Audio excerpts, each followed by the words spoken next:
we have h of x is equal to 2e raised to x over 4e raised to x plus 3. Yung u natin is yung ating numerator which is 2e raised to x. And yung b naman natin is yung ating denominator which is yung 4e raised to x plus 3. Gagamitan natin siya ng second rule.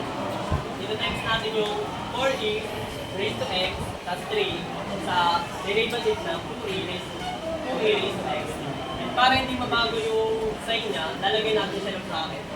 And 2e times 2e raised to x times the derivative of 4e raised to x plus 3 all over 4e raised to x plus 3 squared.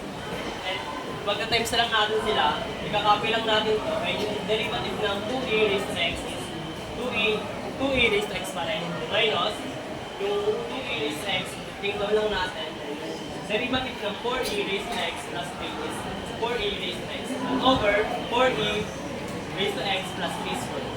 Pagka-times na lang natin sila, 4e raised to x plus 2e raised to x is 8e raised to 2x. And 3 times 2e raised to x is plus 6e raised to x.